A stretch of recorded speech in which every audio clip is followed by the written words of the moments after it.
Hello guys, it's me Shreya. आ गई हूँ मैं आप लोग के साथ एक और हॉरर इंसिडेंट शेयर करने के लिए। आज की ये स्टोरी भेजी है मेरी ये सब्सक्राइबर ने, जिसका नेम है माधवी। अगर आप लोग के पास भी कुछ ऐसी हॉरर स्टोरीज है जिसे आप मुझ तक शेयर करना चाहते हैं तो आप जीमेल पे शेयर कर सकते हैं। हो सकता है कि नेक्स्ट स्टोरी आपकी हो।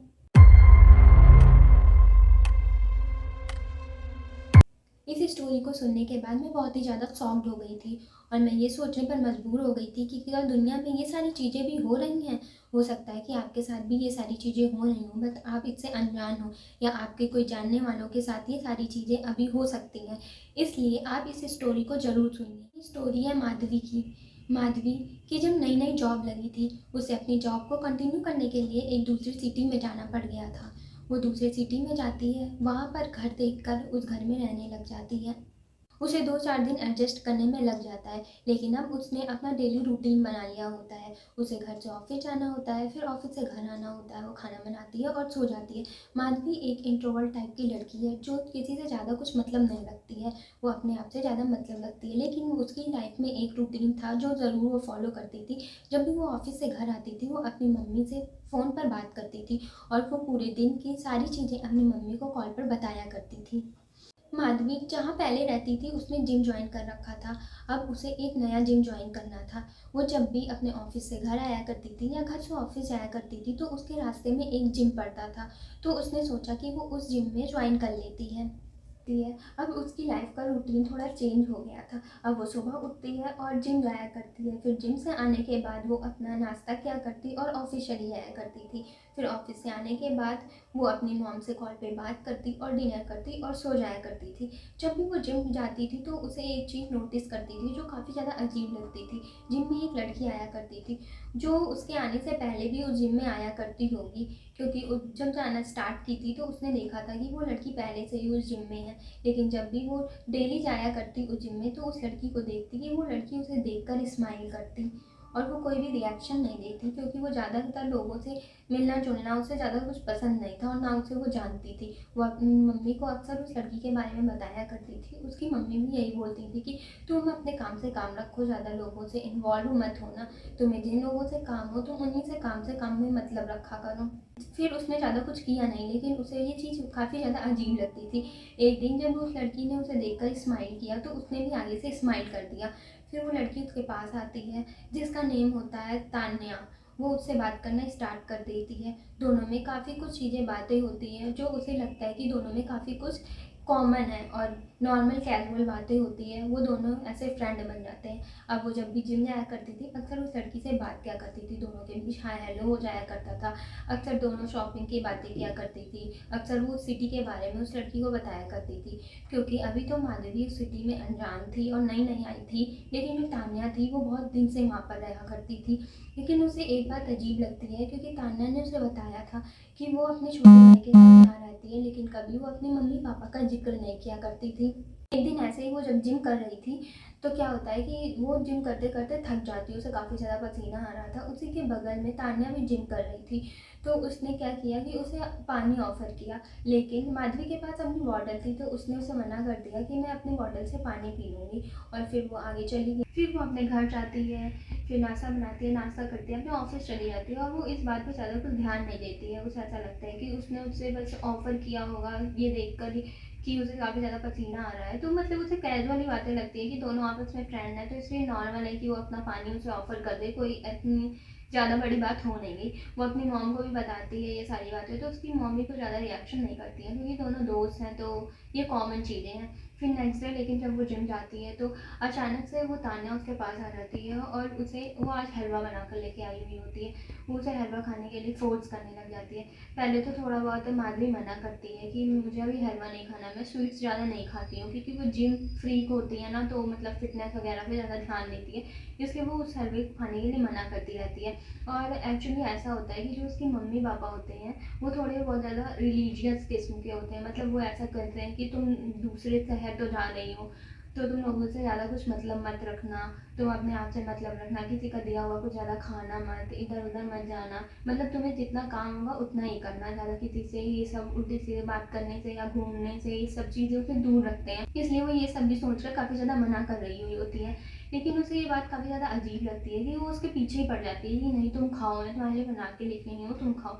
तो फिर वो उससे बोल देती है ठीक है तुम मुझे टिफ़िन दे दो, मैं घर जाके इसको खा लूँगी, क्योंकि अभी मैंने जिम किया है अभी अभी, तो कुछ देर तक अभी मुझे कुछ खाना नहीं है, फिर मैं घर जाऊँगी, अभी नाश्ता बनाऊँगी करूँगी तो उसके साथ मैं खा लूँगी। तो तान्या मान जाती है और उसे उसकी अपनी टिफ़िन दे देती है।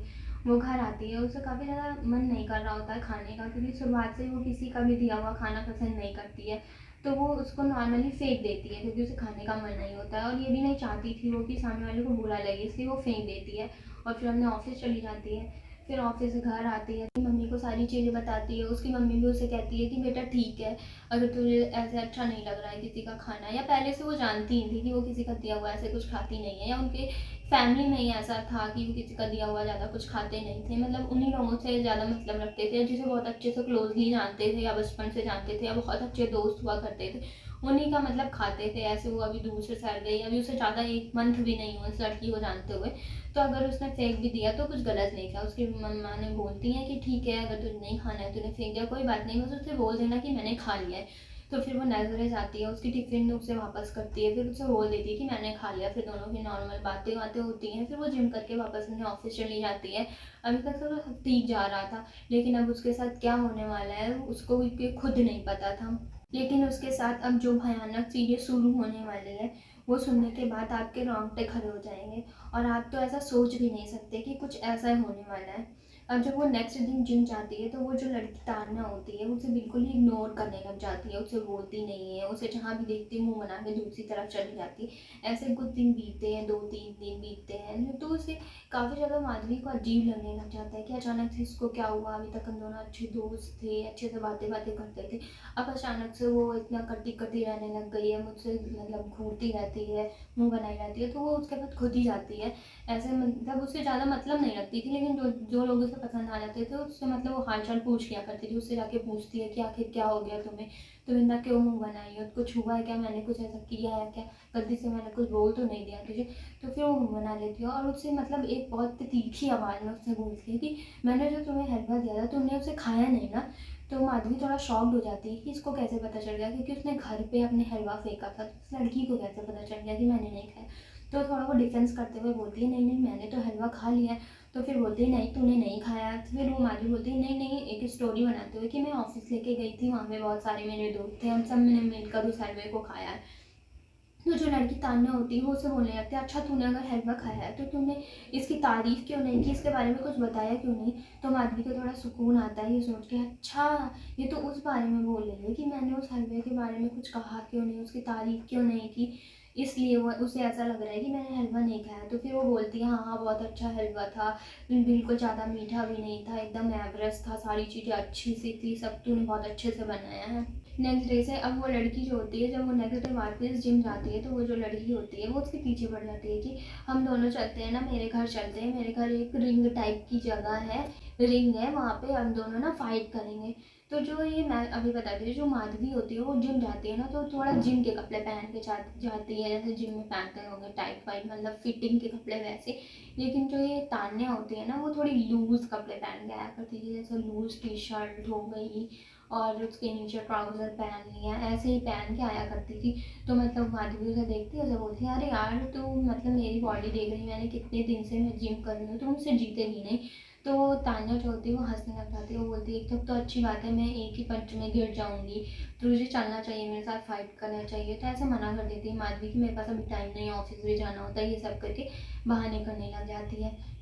फिर ऐसे कुछ दिन बीतते हैं, लेकिन तान्या जो होती है उसके पीछे ही पड़ जाती है, डेली उससे यही कहती है कि यार तू कैसी दोस्त है, मेरे साथ चल भी नहीं सकती, मैं तो एक पंच में ही जो है तो तेरे से हार जाऊंगी। तो 4 दिन बीतते हैं, फिर वो उससे माधवी से परेशान हो जाती है, फिर वो बोलती है चल ठीक है मैं तेरे साथ लड़ लेती हूँ, लेकिन मेरे पास ज़्यादा टाइम नहीं है, मैं ऐसे 10-15 मिनट ही रुकूंगी, उससे ज़्यादा नहीं रुकूंगी। फिर वो बोलती है ठीक है, वो अपने घर उसे लेकर जाती है माधवी को। तान्या माधवी जब उसके घर में जाती है, जब वो इंटर करती है तो उसे एक बड़ी अजीब चीज़ लगती है जो उसने नोटिस की होती है कि जो वो लड़की होती है उसने बोला था कि वो और उसका भाई साथ में रहते हैं, लेकिन उसके भाई का ना उसे कुछ सामान दिखता है, ना कपड़े दिखते हैं, ना कुछ दिखता है। और जो लड़की का कमरा होता है वो भी एक कमरा होता है छोटा सा, उसमें भी कुछ उसका सारा सामान नहीं होता, बहुत थोड़ी से सामान होता है, एक बेड होता है, थोड़ा सा सामान होता है। ऐसा लगता है कि वो कहीं और से आई हो और यहाँ पे अभी अभी रहना शुरू की हो, इतना कम सामान। उसने अपने रूम में एक थोड़ी सी जगह पे एक रिंग बना रखी थी, जो काफ़ी ज़्यादा अजीब लगती है कि एक रूम है छोटा सा जिसमें रहना है, उसी में किचन भी है, बाथरूम भी है, उसी में तूने एक रिंग बना रखी है। चलो फिर भी वो इग्नोर करती है कि अगर इसे रहना है तो इसकी मर्जी है, चाहे जैसे रहे। फिर दोनों लोग फाइट शुरू कर देते हैं, दोनों लोग लड़ते हैं। लेकिन जब वो लड़की अपना जो है टी शर्ट निकालती है तो वो देखती है कि वो माधवी शॉक्ड हो जाती है उसे देख के कि सेम पर्सनैलिटी की तान्या भी होती है। तो माधवी मतलब उसे अप्रिशिएट करती है, उसे मतलब बोलती है उसकी लुकिंग्स के लिए कि तू तो बहुत अच्छी दिखती है, तू भी तो बिल्कुल मेरे ही फिगर की है, तुझे भी ऐसे कपड़े पहन के आना चाहिए। ये वो दोनों की बातें होती है। फिर वो बोलती है अच्छा ठीक है चलो फाइट शुरू करते हैं। फिर दोनों फाइट करने लग जाते हैं, लेकिन फाइट ऐसी होती है कि दोनों फाइट करते रहते हैं, ना वो हारने को तैयार है ना वो हारने को तैयार है। काफ़ी ऐसे 10-15 मिनट तक फाइट चलती है, फिर दोनों थक कर लेट जाते हैं। फिर दोनों हंसते हैं क्योंकि ना कोई हारता है ना कोई जीतता है। फिर माधवी बोलती है चल अब ठीक है, अब मुझे जाना है, नहीं तो मैं ऑफिस के लिए लेट हो जाऊँ। ये कह के माधवी अपने घर के लिए निकल जाती है। फिर माधवी जब अपने जाती है वापस रूम पे, फिर वो रेडी होती है ऑफिस का के लिए निकल जाती है। फिर वो घर आती है। फिर वो लेकिन आज उसे कुछ बहुत अजीब लगता है। जब वो घर आ रही होती है तो उसे ऐसा लगता है कि उसके पीछे कोई चीज़ है जो उसे फॉलो कर रही है। जब भी वो मुड़ कर देखने का ट्राई करती है तो उसे कोई चीज़ नज़र नहीं आती है, लेकिन उसे ऐसा लगता है कि कोई चीज़ जो है जो मेरे पीछे पीछे चल रही है। अब आगे जो होने वाला है ये सुनकर तो आप पूरी तरह से शॉक्ड होने वाले हैं। जब माधवी अपने घर आती है तो आज उसने अपनी मम्मी को फ़ोन नहीं किया। बाकी सारी रूटीन तो सेम थी। उसे बहुत ज़्यादा चिड़चिड़ापन आ रहा था, उसे गुस्सा आ रहा था, ना उसने अपनी मम्मी को फ़ोन किया। फिर उसका रूटीन चलता रहा। वो हर रोज़ जिम जाती, ऑफिस जाती, घर आती, जिम जाती, ऑफिस जाती, घर आती। लेकिन इसका जो एक रूटीन था अपनी मम्मी से बात करने का, वो टूटता जा रहा था। जब भी उसकी मम्मी उसे फ़ोन करती हाल चाल लेने के लिए, वो उनके ऊपर चिल्लाने लगती कि आप मुझे क्यों रोज़ रोज़ फ़ोन करते हो, मेरा जब मन होगा मैं आपको कॉल करके बता दूंगी, रोज़ रोज़ बात करना ज़रूरी नहीं है। तो जो उसकी मम्मी होती है उसे काफ़ी ज़्यादा शॉक्ड रखती है ये चीज़ें कि अभी तक तो रोज़ बातें होती थी, अब अचानक इसे हो क्या गया है कि वो उससे दूर दूर कभी कभी आने लगती है। तो उसकी मम्मी को थोड़ा ऐसा लगता है कि कुछ ना कुछ तो गड़बड़ है। तो काफ़ी ज़्यादा उसे फ़ोन करती है उसकी मम्मी, 10-20 बार। उसे फोर्स करने के बाद फिर वो अपनी मम्मी से बात कर लेती है। फिर उसकी मम्मी पूछती हैं कि उस दिन तूने मुझे कॉल क्यों नहीं किया था, मतलब 1 हफ्ता पहले तूने मुझे क्यों कॉल नहीं किया था, उस दिन क्या हुआ था। तो मतलब ऐसे ही वो सोचने लग जाती है उस दिन हुआ क्या था, तो वो सारी चीज़ें बता देती है फाइट वाइट की। तो उसकी मम्मी को काफ़ी ज़्यादा चीज़ वो अजीब लगती है कि एक घर जहाँ उस लड़के का भी सामान नहीं है, वो छोटा सा कमरे में थोड़े से सामान के साथ रह रही है, जो कि बोलती है कि मैं बचपन से यहीं रह रही हूँ, ना उसकी मम्मी ना पापा। उन्हें काफ़ी चीज़ें अजीब लगती थी। जो माँ बाप होते हैं वो काफ़ी चीज़ें सोच ले जाते हैं, मतलब बच्चों से ज़्यादा वो जानते हैं सारी चीज़ें ना, तो वो ज़्यादा एनालिसिस कर ले जाते। तो उनकी मम्मी जो होती है वो बोलती है माधवी को कि तू ऐसा कर कि तू ऑफिस से 2-4 दिन की छुट्टी लेके घर आ जा, तुझे थोड़ा रेस्ट करने की ज़रूरत है। तो काफ़ी ज़्यादा चिड़चिड़ी रहने लग गई। तूने मुझसे आज तक कभी ऐसे उल्टी आवाज़ में बात नहीं किया, ना तूने कभी मेरे ऊपर चिल्लाया, तू मेरे ऊपर चिल्लाने लग गई। हो सकता है ऑफिस का काम बहुत ज़्यादा हो गया, इस वजह से तू काफ़ी ज़्यादा डिस्टर्ब हो गई है। तो माधवी ये बात मान लेती है क्योंकि उसने आज तक कभी अपनी मम्मी के ऊपर चिल्लाया नहीं हुआ होता है। ऑफिस में 2-4 दिन की लीव ले लेती है और अपने घर चली जाती है। जब वो घर आती है तो उसकी मम्मा देखती है कि ये काफ़ी ज़्यादा अजीब बिहेव कर रही है। वो खाना भी बहुत कम खाने लग गई है, थोड़ा सा 1 रोटी खाने लग गई है। जहाँ वो लेती 3-4 रोटी आराम से खा लेती थी, वहाँ 1 रोटी भी इसके अंदर नहीं जा रही है। रूड रूड चिड़चिड़ी आने लग गई है, उसकी तबीयत भी काफ़ी ज़्यादा ख़राब हो गई है। और मतलब बहुत ही ज़्यादा ऐसे उन्हें बहुत अजीब लगता है। तो उसकी मम्मी तुरंत बोलती है कि चल बेटा तू ऐसा कर, मेरे साथ मंदिर चली चल। तो पहले तो माधवी को मतलब ऐसे मना करती है कि मैं अभी भी आई हूँ, अभी भी आप मुझे बोल रहे हो कि मंदिर जाने के लिए, कम से कम एक दिन रेस्ट करने दो, कल चलेंगे। ऐसे मतलब बहाने करने लग जाती है क्योंकि उसे खुद को अंदर से मन नहीं होता कि वो मंदिर जाए। तो उसकी मम्मी फिर भी उसे शाम को मंदिर लेकर जाती है ज़बरदस्ती। जैसे माधवी मंदिर पहुंचती है वहाँ पे एक पंडित बैठा होता है जो माधवी को देखता है और मुस्कुराने लग जाता है। तो उसकी मम्मी और जो माधवी जाते हैं उस पंडित जी से भी मिलती हैं। जैसे ही पंडित जी के पास आती है माधवी उसका पैर छूने के लिए, वैसे ही पंडित जी उसको बोलते हैं कि बेटा तूने अच्छा किया कि तूने मीठा नहीं खाया। तो वो काफ़ी ज़्यादा शॉक्ड हो जाती है क्योंकि ना उसकी मम्मा ने ना माधवी ने पंडित जी को कुछ नहीं बताया था और उन्हें कैसे पता चल गया कि उसने मीठा नहीं खाया था उस दिन।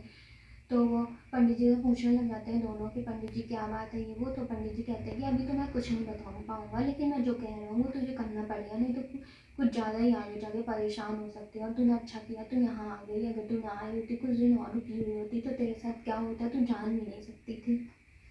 पंडित जी अपने झोले से कुछ निकालते हैं, फिर मंत्र मंत्र पढ़ते हैं और उसको दे देते हैं माधवी को और बोलते हैं कि तू लड़की के पास फिर से जा, जिस लड़की के साथ तूने लड़ाई की थी उस लड़की के पास फिर से जाओ और उससे बोल कि तुझे फिर से एक लड़ाई करनी है, उसके साथ फिर से फाइट करनी है। तो काफ़ी ज़्यादा वो शॉक्ड हो जाती है माधवी पहले कि उन्हें फाइट की बात कैसे पता चला, इन्हें मीठे की बात कैसे पता चले, लेकिन वो पंडित जी की बात मान लेती है। उसकी मम्मा भी उससे बोलती है पंडित जी ने जैसा कहा वैसा ही कर, क्योंकि पंडित जी को तो उन्होंने कुछ बताया ही नहीं था, उन्हें पहले से पता चल जाता तो उन लोगों को काफ़ी ज़्यादा ट्रस्ट हो जाता है कि पंडित जी जो बोल रहे हैं ठीक बोल रहे होंगे। तो लड़की माधवी जब वहाँ चली जाती है वापस उसी सिटी में चली जाती है, फिर वो काफ़ी ज़्यादा तान्या को फोर्स करने लगती है कि मुझे तेरे साथ फाइट करनी है। तो तान्या मान जाती है उसके साथ फाइट करने के लिए। तो लेकिन पंडित जी ने उसे एक चीज़ बोली थी कि जैसे तू उसके कमरे में जाएगी, जब उसके घर में इंटर करेगी तो तू इस भभूत को, उसे भभूत दिए होते हैं अपने माथे पे तिलक के जैसे लगा लेना। तो पहले तो दोनों साथ साथ जाते हैं, बातें बातें करने लगते हैं, सब नॉर्मल होता है। फिर वो अपना आगे मुड़ती है तान्या और अपने घर का दरवाज़ा खोलती है, दरवाज़ा खोल के अंदर चली जाती है।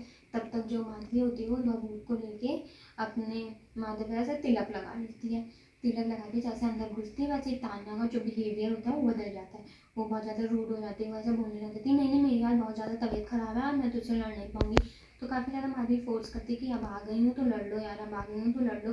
तो मतलब उसे चिल्लाने लग जाती है बिल्कुल ही, नहीं तो मेरे घर से निकल जाओ, मुझे तेरे साथ नहीं लड़ना है, कल आ जाना कल लड़ेंगे।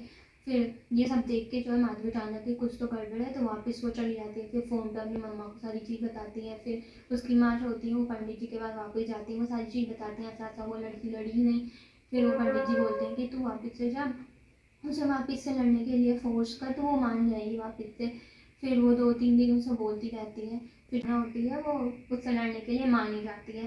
फिर दोनों लोग जाते हैं। अब की बार क्या करती है जो माधवी होती है वो उसके घर के अंदर इंटर ही कर जाती है। फिर जहाँ पे जो रिंग जैसा बना होता है जहाँ पे उन्हें लड़ना होता है, दोनों लोग लड़ते रहते हैं। और बीच में जब उसे थोड़ा मौका मिलता है तो वो अपने मतलब पॉकेट से निकालती है वो बूथ और तिलक लगा लेती है। फिर दोनों लड़ते हैं, थक जाते हैं, लेट जाते हैं, फिर ऐसे होता है। फिर वो जो लड़की माधवी होती है फिर वो बोलती है कि ठीक है चल अब मैं जा रही हूँ, और वो वापस से चली जाती है अपने घर। फिर 2-3 दिन की लीव लेती है, फिर वो वापस से अपने घर आती है, अपनी माँ को सारी चीज़ बताती है। फिर पंडित जी को बताती है कि ऐसा ऐसा हुआ, मैं लड़ ली, अब पंडित जी आप बताइए अब क्या हुआ था मेरे साथ, आगे क्या हुआ। तो पंडित जी बोलते हैं कि तूने बहुत सही किया, अगर तूने ये ना किया होता तो तू बहुत ज़्यादा मुसीबत में पड़ने वाली थी। तो पंडित जी उसे बताते हैं कि वो जो लड़की है वो मतलब ऐसे ऐसे जिम में जाती है और अपने जैसे सेम पर्सनालिटी की लड़कियों को ढूंढती है और उनके साथ लड़ती है। फिर जो उसका पसीना होता है उस पसीने को कलेक्ट कर लेती है, वो जो भी पसीना गिरता है उसे मतलब उसकी एक बूंद अपने पास रख लेती है और उसी से काला जादू उसके ऊपर कर रही थी। उस लड़की के साथ भी ऐसा हुआ कि किसी लड़की ने उसके साथ ऐसा किया, अब वो तुम्हारे साथ करती और अपने ऊपर की जो भी चीज़ थी वो तेरे ऊपर भेज देती। जो तुझे ये लग रहा था कि तेरा कोई पीछा कर रहा है, ये सारी चीज़ें भी तुझे आधा ही काला जादू तेरे ऊपर हुआ था। अगर तुझसे एक बार और लड़ लेती तो वो पूरी तरह तुम्हारे ऊपर कंट्रोल कर लेती और उसके बाद फिर तुम्हारे ऊपर जो भी था वो जो भी चीज़ थी अगर पूरी तरीके से हावी हो जाती तो वो तुम्हें कंट्रोल करती, फिर तुम्हारा उस पर कोई बस नहीं रहता। उस लड़की के ऊपर जो चीज़ है वो अब उसे पूरी तरीके से कंट्रोल कर चुकी है, उसे वो अंदर से पूरा खोखला कर चुकी है, अब उसे नए शरीर की तलाश है। अब वो किसी और लड़की को, तू तो छूट गई लेकिन अब वो किसी और लड़की को ढूंढेगी और उसके ऊपर उसे भेज देगी, क्योंकि ये सिलसिला चलता रहेगा। फिर वो लड़की किसी और लड़की को भेजेगी, लेकिन जो वो चीज़ है ना जब किसी इंसान के ऊपर आती है तो वो पूरी तरीके से उस पर हावी हो जाती है और उसे पूरा अंदर से खोखला कर देती है। उसे पूरा ख़त्म करने के बाद वो नया शरीर ढूंढ लेती है और फिर अपना नया शिकार करती है। तूने बहुत ही अच्छा काम किया कि बहुत सही टाइम पे तू अपनी मम्मी से सारी चीज़ें बता दी और तू यहाँ पे आ गई है, तू बच गई है। उसके बाद जो माधवी होती है वो वहाँ से रिज़ाइन दे देती है उस ऑफिस से। अब वो अपने मम्मी पापा के साथ रह के ही दूसरी जॉब करने लग जाती है अपने ही शहर में। आई होप गाइस आपको ये स्टोरी पसंद आई हो। ऐसी ही और भी इंटरेस्टिंग और हॉरर स्टोरी सुनने के लिए हमारे चैनल को जल्दी से सब्सक्राइब कीजिए, लाइक कीजिए, कमेंट कीजिए और अपने दोस्तों के साथ शेयर करना मत भूलिएगा। बाय बाय गाइस, मिलते हैं नेक्स्ट वीडियो में।